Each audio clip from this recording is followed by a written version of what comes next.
Hello YouTube family, आप लोग कैसे हैं? आशा करते हैं आप लोग अच्छे स्वस्थ होंगे। मेरी यूट्यूब चैनल से सहेली में आप लोग का बहुत बहुत स्वागत है। आइए हम बात करने वाले, जो भी महिलाएं अपने बॉडी को बहुत ही अच्छे से एब्जॉर्ब कर रही होती हैं, छोटी से छोटी बातों का ध्यान रखती हैं, तो मैं उनको बता दूं कि प्रेगनेंसी कंसीव होते ही हमारे बॉडी में जो हार्मोन्स होते हैं वो चेंज होने लगते हैं। और जो प्रेगनेंसी का हार्मोन्स होते हैं वो पता है ऐसे सिम्टम नज़र आने लगते हैं हार्मोन्स की वजह से कि महिला को बहुत ही ईजिली समझ में आ जाता है कि उस बार प्रेगनेंसी कंसीव कर चुकी हैं। जो महिला अपने बॉडी को बहुत ही अच्छे से एब्जॉर्ब कर रही होती है, छोटी छोटी बातों का ध्यान दे रही होती हैं, तो आज हम इसी बारे में बात करेंगे कि आपको पीरियड आने से पहले ही कुछ ऐसे सिम्टम्स सटीक बिल्कुल अच्छे परफेक्ट आपको दिखने लगेंगे, जिससे कि आप बिल्कुल अच्छे से समझ पाएंगे कि आप इस बार प्रेगनेंसी कंसीव कर चुकी हैं। क्योंकि महिला देखिए हर मंथ ट्राई करती रहती हैं, तो उनके मन में क्यूरियसिटी रहती है कि इस बार मेरी प्रेगनेंसी हो गई है कंसीव या नहीं हुई है। तो आज मैं उनका कन्फ्यूज़न दूर करने वाली हूँ। उस वीडियो को शुरू से लास्ट तक जरूर देखिएगा। देखिए वीडियो बहुत ही ज़्यादा इंफॉर्मेटिव है, इसको शुरू से लास्ट तक जरूर देखिएगा। आइए मैं आगे बताती हूँ कैसे समझ सकती हैं। हर महिला की बॉडी अलग अलग होती है, हर महिला की पीरियड साइकिल अलग अलग होती है। किसी की शॉर्ट साइकिल होती है, किसी की लॉन्ग होती है और किसी की नॉर्मल साइकिल होती है। तो देखिए साइकिल के अकॉर्डिंग 4 फेज होते हैं। जैसे कि पहला फेज 1 से 7 डेज़ आपका पीरियड टाइम का होता है। 7 to 15 डेज़ जिसकी नॉर्मल है बता रही हूँ, उनका आपका ओवुलेशन डे का फेज हो जाता है। और जो आपका 15 से 23 जो डेज होते हैं आपके, वो हो जाते हैं आपके इम्प्लांटेशन के। और जो 23 से लेके 30 डेज़ का होता है वो हो जाता है आपके पीरियड का टाइम का। तो मैं आपको बता दूं, ये चारों जो फेज़ होते हैं ना, इसमें महिला अपने आप को अगर एब्जॉर्व कर रही होती है तो उसको बहुत ही ईजिली समझ में आ जाता है कि जो देखिए 1 से जो 7 डेज़ का होता है उसमें तो आपको पीरियड ही आ रहे होते हैं, 3 दिन 4 दिन 5 दिन, आप बहुत अच्छे से समझ सकते हैं। किसी के 7 दिन भी होते हैं। लेकिन जो उसके बाद के डेज होते हैं, जैसे उसके बाद के जो डेज होते हैं, जैसे कि देखिए 7 टू मतलब आपके 10 डेज या 11 डे के आसपास आपका बिल्कुल ऐसे ही डिस्चार्ज होगा, ड्राई सा। और उसके बाद जो ओव्यूलेशन फेज़ का आता है आपकी, मान लीजिए कि 12 से लेके 15-16 दिन तक, जो 16वें दिन का जो टाइम होगा उसमें जो डिस्चार्ज होगा वो ओव्यूलेशन का डिस्चार्ज होगा, बिल्कुल ट्रांसपेरेंट चिपचिपा। आप ऐसे करेंगे तो थ्रेडनुमा बन जाएगा, तो आपको पता चल जाएगा कि ये ओव्यूलेशन का डिस्चार्ज है। जो महिला अपने आप को समझ रही होंगी वो समझ जाएंगी, बहुत ईजिली समझ जाएंगी।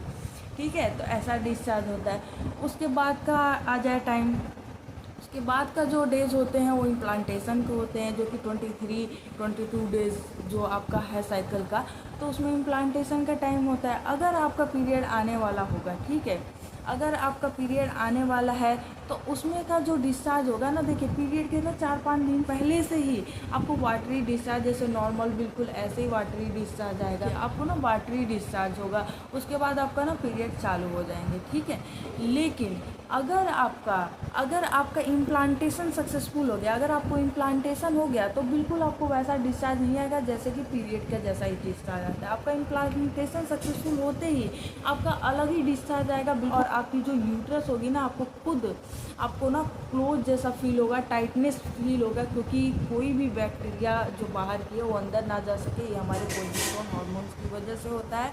कोई भी एक्सटर्नल चीज़ अंदर एंटर ना करे। आप खुद भी चेक कर सकती हैं कि लेकिन जो डिस्चार्ज आएगा ना वो बिल्कुल क्रीमी नुमा, मतलब बिल्कुल सॉफ्ट आपको ऐसा डिस्चार्ज मिलेगा अगर आपका इम्प्लांटेशन सक्सेसफुल हो गया तो। और एक चीज़ और मैं बता दूं, देखिए अगर आपका इम्प्लांटेशन सक्सेसफुल हो गया तो पीरियड आने से पहले ही आपको बहुत ही सारे सिम्टम ऐसे दिखने लगेंगे, जैसे कि फटीग होना, आपको टेंशन नहीं होगा, आपको थकावट होगा, आपको ब्लोटिंग हो सकती है, आपको गैस की प्रॉब्लम हो सकती है, आपके मूड में चेंजेस आ सकते हैं, आपको वॉमिट जैसा फील हो सकता है, आपको थकावट होगी, आपको कुछ खाने का दिल नहीं करेगा। और हाँ, आपको ना स्पॉटिंग भी हो सकती है। लेकिन बहुत सारे ऐसे लक्षण होते हैं ना जो कि पीएमएस से बिल्कुल मैच करते हैं। तो ये सारे जितने लक्षण मैंने बताया ना, ये पीएमएस के भी हो सकते हैं। जिस महिला को पीएमएस की प्रॉब्लम है वो अक्सर ही कंफ्यूज रहेंगी कि मेरे को पीरियड आने वाला है या मेरी प्रेगनेंसी कंसीव हो गई है। तो मैं बता दूं, लेकिन जो महिला अपने आप को बिल्कुल अच्छे से ऑब्जर्व कर रही होंगी ना, वो बहुत ही अच्छे से कंफर्म हो जाए कि इस बार उनकी प्रेगनेंसी कंसीव हो गई है, अगर ये सब दिख रहा है तो। देखिए पीएमएस में भी हल्की स्पॉटिंग हो सकती है, उसके बाद पीरियड स्टार्ट हो जाएगा। बट अगर इम्प्लांटेशन की ब्लीडिंग है तो आपको देखिए पेट में उतनी खिंचाव, उतनी क्रैम्प नहीं होगी कि बिल्कुल आप सह नहीं सकती, और इतनी ज़्यादा ब्लीडिंग नहीं होगी, हल्का फुल्का होगा और बिल्कुल वो ख़त्म हो जाएगा। लेकिन अगर पीरियड का होगा ना तो वो बढ़ता चला जाएगा, बढ़ जाएगा, वो कम नहीं होगा, आपके पेट में खिंचाव, आपके क्रैम्प जो दर्द है वो बढ़ जाएंगे। लेकिन अगर इम्प्लांटेशन का है तो ऐसा कुछ नहीं होने वाला है, ठीक है। तो जो महिला अपने आप को समझ रही होंगी बहुत ही अच्छे से समझ गई होंगी कि हाँ अगर मेरे को ऐसा होता है तो क्या मुझे प्रेगनेंसी है या नहीं है। और मैं बता दूं, अगर उनको समझ में आ जाता है कि इस बार उनकी प्रेगनेंसी कंसीव हो गई है, तो जैसे पीरियड मिस हो जाता है, जैसे ही महिला का पीरियड मिस हो जाए, अगर 1 दिन भी हुआ, 2 दिन भी हुआ, वो जाके प्रेगनेंसी किट लाइए और घर बैठे चेक कीजिए, चेक करके खुद ही कंफर्म हो जाइए कि आपकी प्रेगनेंसी कंसीव हो गई है और आपको गुड न्यूज़ मिलने वाला है। और आपको अगर ऐसा मिल जाता है तो आप अपने डॉक्टर से ज़रूर कंसल्ट कीजिएगा, डॉक्टर को ज़रूर दिखाइएगा, ताकि वो प्रेगनेंसी सपोर्ट टैबलेट दे देती हैं आपकी प्रेगनेंसी कंटिन्यू करने के लिए। कोई भी दिक्कत, कोई भी परेशानी होगी तो वो आपको सॉल्व कर सकती हैं, तो आप डॉक्टर के पास ज़रूर जाइएगा। और हाँ, मेरी वीडियो कैसी लगी, अगर अच्छी लगी तो इसको लाइक, शेयर एंड सब्सक्राइब कर दीजिएगा। और एक चीज़, हाँ, ऐसे ही मेरे और भी इंफॉर्मेटिव वीडियो मेरे चैनल पर पड़े हैं, आप उसको जाके देख सकते हैं, उसको देखिए।